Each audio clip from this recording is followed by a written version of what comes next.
Assalamualaikum warahmatullahi wabarakatuh. Perkenalkan, nama saya Badar Bayaki Bersuli dari Prodi Manajemen Zakat dan Wakaf, Sunan Ampel, Surabaya.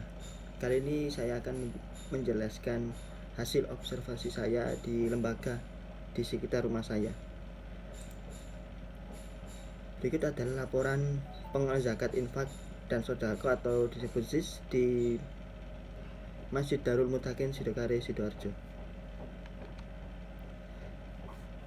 Sebelum saya jelaskan ke hasil penelitian saya akan menjelaskan zakat itu apa. Zakat sebagai rukun Islam ketiga, merupakan kewajiban setiap muslim yang mampu untuk membayarnya dan diperuntukkan bagi mereka yang berhak menerimanya. Zakat merupakan ajaran Islam yang mendorong umat muslim untuk saling mengasihi sesama manusia, mewujudkan keadilan serta saling berbagi dan membantu, mengentaskan kemiskinan. Penyaluran zakat fitrah diberikan kepada musaik penerima zakat sesuai ketentuan syariat Islam, yakni fuqara, orang fakir, musakin, orang miskin, amil, pengurus zakat, mu'alaf, orang yang baru pertama kali masuk Islam, atau orang yang diluluhkan hatinya oleh Allah SWT. Rikob, orang merdeka. Gorim, orang yang memiliki hutang. Fisabilillah, orang yang merdeka.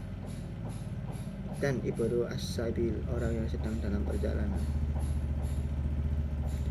Dalam Undang-Undang Zakat RI nomor 23 tahun 2011 tentang pengelolaan zakat, pasal 1 berbunyi, pengelolaan zakat adalah kegiatan perencanaan, pelaksanaan, dan pengordinasian dalam pengumpulan, pendistribusian, dan pendayagunaan zakat.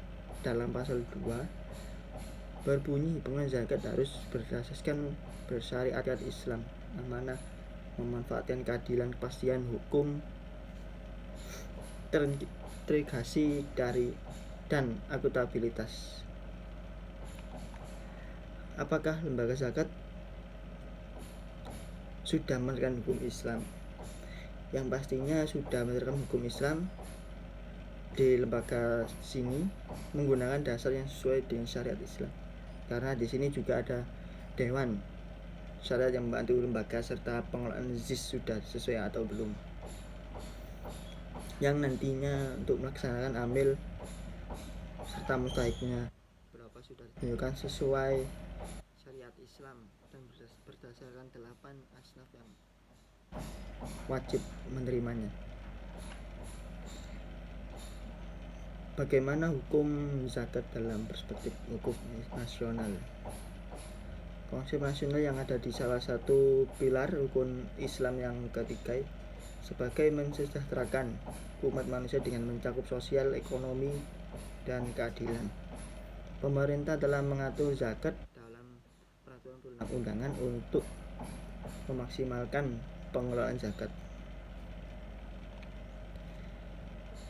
Untuk bagaimana zakat dalam bangunan sistem hukum nasional, undang-undang yang menjadi bagian dari sistem hukum nasional ada undang-undang tentang zakat, yakni Undang-Undang nomor 23 tahun 2011. Undang-undang ini sebenarnya sudah cukup komprehensif dalam pengaturannya, bahkan lembaga zakat pun diatur sehingga rasanya kesejahteraan atau keadilan sosial yang diidamkan segera dapat terwujud apabila melihat isi dari undang-undang ini. Untuk meningkatkan potensi zakat di kalangan masyarakat, itu biasanya mengadakan sosialisasi kepada masyarakat bahwasanya ada hak sebagian para duafa, fakir miskin berhak memperoleh haknya zakat itu, dan memberitahukan kepada masyarakat umum untuk melaksanakan zakat, khususnya zakat mal, profesi, dan zakat fitrah.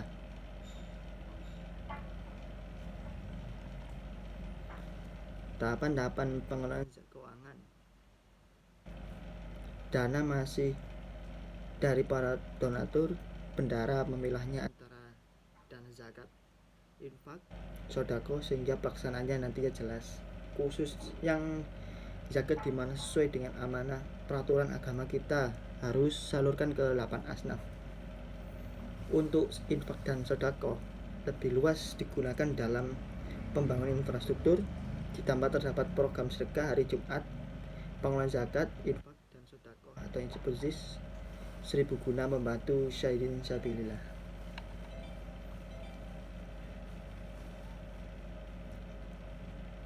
Ada lembaga khusus yang melakukan pengawasan atau pengontrolan segala kegiatan operasional secara keseluruhan, yang melakukan pengawasan atau mengontrol segala kegiatan serta operasional secara keseluruhan di masjid di bawah naungan LTM NU Kemenak Sidoarjo yang melalui pemberdayaan takmir masjid.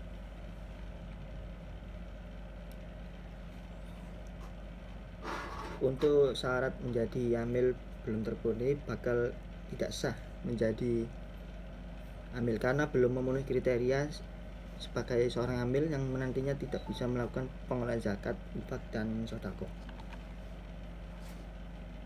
Untuk distribusi perda zakat di Sorjo yang ditangani lembaga masjid, pendistribusian yang dilakukan pihak panitia masjid yang selanjutnya akan dibagikan ke 8 asaf terkhususkan zakat fitrah di sekitar lingkungan dan sebagainya. Begitupun dengan zakat mal, al-imam yang berkewajiban menerima zakat mal berupa sembako setiap bulannya.